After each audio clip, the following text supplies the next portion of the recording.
In tonight's Dorchester segment, we learn about the long wait for work on Morrissey Boulevard, planning for the future of Glover's Corner, and a police captain on the hot seat. To bring us up to date is the news editor of the Dorchester Reporter, Jennifer Smith. Thank you very much for being with us, Jennifer. Thanks for having me, Chris. A lot of traffic on Morrissey Boulevard this time of year. There's more rain, there's some construction going on at UMass to complicate things. So what about fixing the problems for this road? So that remains a pretty open question, as anyone that's followed Morrissey Boulevard in general or ever tried to drive on it during a really bad storm knows it only takes a mild storm for most of the whole street to be flooded. And there have been efforts throughout the decades to fix that, to either raise the roadways or figure out the way that traffic is moving down the pathway. But it did kind of stall out after an early effort in the 1990s into the early 2000s, and everything kind of went quiet for a while. But there was a new hope, and a resurgence in hope specifically, around 2016 when the Department of Conservation and Recreation, which owns the roadway, decided to basically take another crack at it.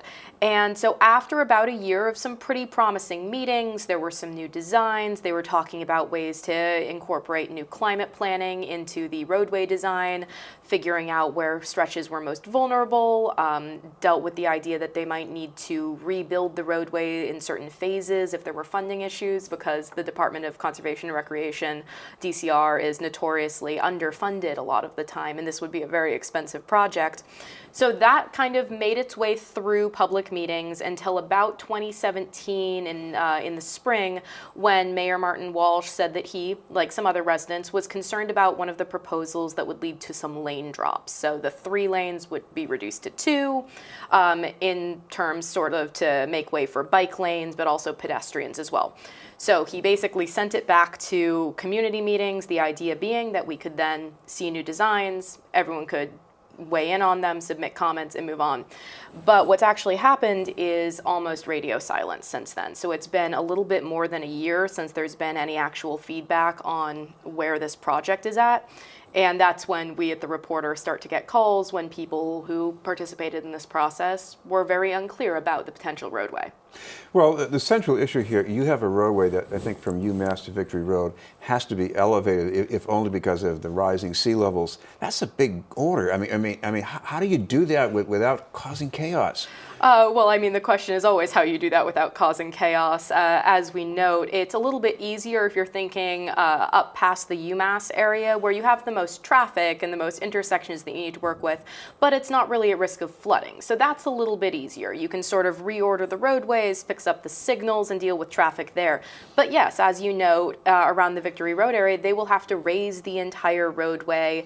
It's right in this area that abuts kind of some marshland, so there's issues with drainage. It's right next to Savin Hill Bay, so there's issues around whether or not it floods all the way across the road and into Savin Hill Bay, and then might end up causing a problem later on as climate change becomes an issue.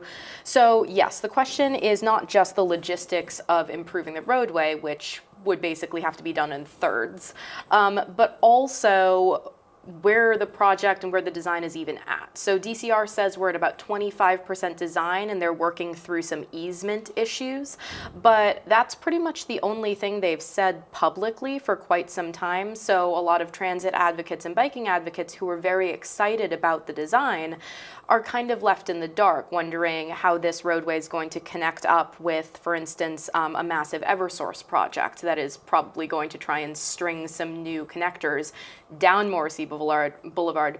They say in conjunction with DCR doing this renovation. And also you have the new project for the Boston Globe site, you have new ownership all the way up and down the boulevard, you have the new Bayside Expo project. So it's a very hot area and there's a lot of uncertainty around the project, around where the project is at, but the mayor did say this week that he thinks given where everything is at the moment, it's a good time to basically have this conversation about firmly moving forward.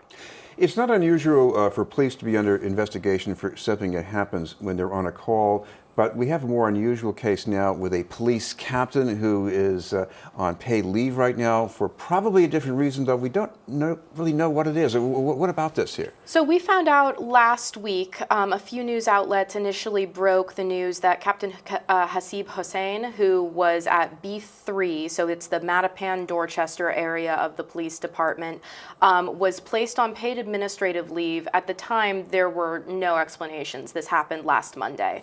And the answer that I got, and that most people have gotten since then from Police Commissioner William Gross, is that it is an internal investigation and it's specifically anti-corruption. So that doesn't really come with a lot of answers right there, but the anti-corruption issue does point more toward a financial problem than, for instance, some kind of malpractice of another type. And he was practically, the biggest earner among city employees last year. Not necessarily for any bad reason, but... And a lot of that came out of overtime as well. And as you can imagine, a lot of the focus around police has been around overtime. If you consider the state police scandal, for instance, involved overtime pay.